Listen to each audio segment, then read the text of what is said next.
శివాయ. ఓం నమో నారాయణాయ. కర్మ నివారణ నరదృష్టి నివారణ కాళభైరవాయ నమో నమః.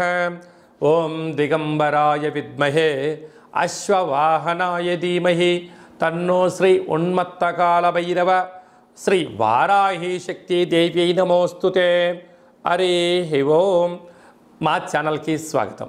చూస్తున్న వీక్షకులకు, ప్రేక్షకులకు, ప్రియ కాళభైరవ భగవద్బంధులకి స్వాగతం పలుకుతూ, మమ్మల్ని ఎంతగానో ఆదరిస్తూ ఉండబడినటువంటి ప్రియ సోదర సోదరీమణులకు స్వాగతం పలుకుతూ, అందరిపైనను శ్రీ ఉన్మత్త కాళభైరవ స్వారికి ఆశీస్సులను కోరుకుంటూ, ఎవరి గృహంలో కూడా కలతలు లేకుండా, అష్ట కష్టాలు లేకుండా అష్ట ఐశ్వర్య ప్రాప్తిని కలిగించాలని కోరుకుంటూ, వారు విద్యార్థులైతే విద్యార్థులు విద్య, ఉద్యోగస్తులైతే ధనము, వ్యాపారస్తులైతే వ్యాపార ఆకర్షణ కలిగి అన్నింటా విజయం సాధించాలని ప్రార్థన చేస్తూ, కాళభైరవ స్వామి వారిని ఆశీర్వదించమని మనసారా కోరుకుందాం. 1వ తారీఖు 7వ నెల 2024 నుండి 15/7/2024 వరకు పుట్టినటువంటి వారందరికీ కూడా ముందస్తుగా జన్మదిన శుభాకాంక్షలు. గతంలో వివాహం చేసుకున్న వారికి వివాహ వార్షికోత్సవ శుభాకాంక్షలు. ద్వాదశ రాశుల్లో గ్రహ గమనాన్ని ఒకసారి వీక్షింపచేద్దాం. మేషరాశిలో కుజ భగవానుడు స్వక్షేత్ర సంచార స్థితి, వృషభ రాశిలో దేవగురు బృహస్పతి సంచార స్థితి, మిథున రాశిలో రవి శుక్ర సంచార స్థితి, కర్కాటక రాశిలో బుధ సంచార స్థితి, కన్యరాశిలో కేతు సంచార స్థితి, కుంభరాశిలో శని భగవానుడు స్వక్షేత్ర సంచార స్థితి, మీనరాశిలో రాహు సంచార స్థితితో ద్వాదశ రాశుల్లో గ్రహ గమనాలు ఈ విధంగా ఉన్నాయి. కన్యరాశి వారు జ్యేష్ఠమాస అమావాస్య ఆరుద్ర నక్షత్రము శుక్రవార సందర్భంగా ఎలాంటి విధి విధానాలు పాటించాలో ఈ వీడియోలో సవివరంగా సంపూర్ణంగా తెలుసుకుందాం. కన్యరాశిలో ఏ నక్షత్రాలు వస్తాయిగా? ఉత్తరా నక్షత్రంలో 2, 3, 4 పాదాలు, హస్తా నక్షత్రంలో 4 పాదాలు, చిత్తా నక్షత్రంలోని 1, 2 పాదం కలిపితే కన్యరాశి. చాలామందికి పుట్టినటువంటి కాల సమయంలో డేటా ఆఫ్ బర్త్లో లేనటువంటి కారణం వలన పేరు యొక్క మొదటి అక్షరాన్ని అనుసరిస్తూ రాశిని తెలుసుకునే ప్రయత్నం చేద్దాం. టో, పా, పి, హు, ష, అణ, ఠ, పే, పో అక్షరాల వర్ణుడు కన్యరాశి జాతకులే. కన్యరాశి యొక్క అధిపతి బుధ భగవానుడు.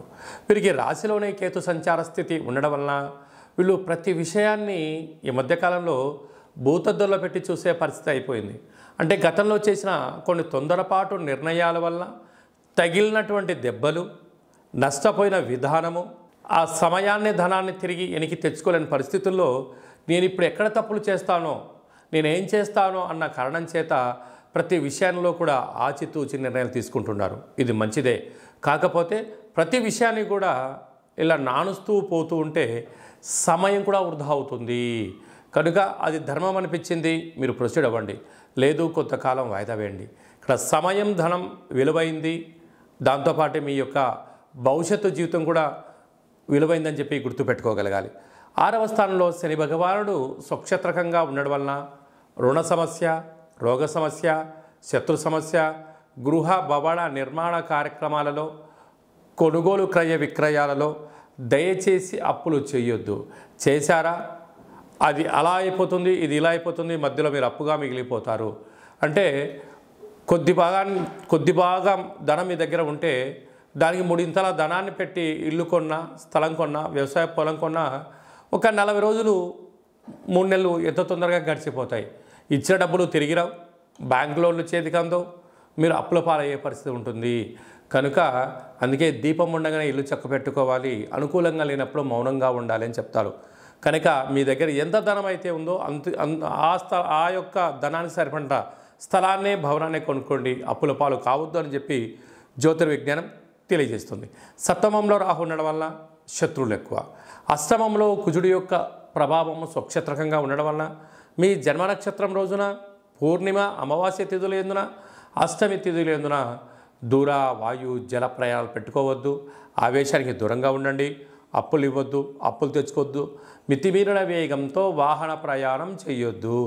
భాగ్యస్థానంలో దేవగురు బృహస్పతి సంచారం చేయడం వలన భార్యాభర్తల మధ్య విభేదాలు, ప్రేమికుల మధ్య ఆటంకాలు, పార్ట్నర్షిప్ వ్యవహార కార్యక్రమాల్లో స్వల్పమైనటువంటి భేదాభిప్రాయాలు వచ్చే అవకాశాలు ఉన్నాయి. కనుక వీటిని వినండి, చిరునవ్వుతో స్వీకరించండి. మీరు తొందరపడి మాటను జారవద్దు, రియాక్ట్ అవ్వద్దు, నెగిటివిటీని, శత్రువులను మూట కట్టొద్దు. ఏడాది తర్వాత రవి భగవానుడు మిథున రాశిలో శుక్రుడితో కలిపి సంచారం చేయడం వలన వృత్తులు, ఉద్యోగాలు, వ్యాపారాలు, విదేశాలకు వెళ్ళాలి, కొత్త ఉద్యోగ ప్రయత్నం చేసేవారికి ఇది చాలా మంచి కాలము అని చెప్పి గమనించాలి. లాభస్థానంలో బుధ భగవానుడు సంచారం చేయడం వలన మీ తెలివితేటలకు, బుద్ధుడికి మంచి కాలం అని చెప్పి గమనించాలి. కనుక అమావాస్య అనగానే అమ్మవారి పూజకు, కాలభైరవుడి పూజకు విశిష్టత. కళవు వెంకటనాయక అన్నట్టుగా వెంకటేశ్వర స్వామి వారికి ఒక తులసిమాలను సమర్పించడం, కాళభైరవ స్వామి యొక్క దీపము, కాళభైరవ స్వామి వారి యొక్క సౌభాగ్య ముడుపు, కాళభైరవ అష్టకాన్ని వినడం, పక్షులకు, కుక్కలకు ఆహారాన్ని దానం చేయడం వలన ఈ సమస్యలన్నీ తొలగిపోతాయని చెప్పి గమనించాలి. స్వయంవృత్తులు, సేవారంగాలు, వ్యాపార కార్యక్రమాలు, వ్యవసాయ సోదరిమణులు, హోటల్ వ్యాపారస్తులు, సాఫ్ట్వేర్, హార్డ్వేర్ ఉద్యోగస్తులకు చాలా మంచి భవిష్యత్తు ఉందని చెప్పి గమనించాలి. For more videos like this, subscribe Big TV channel.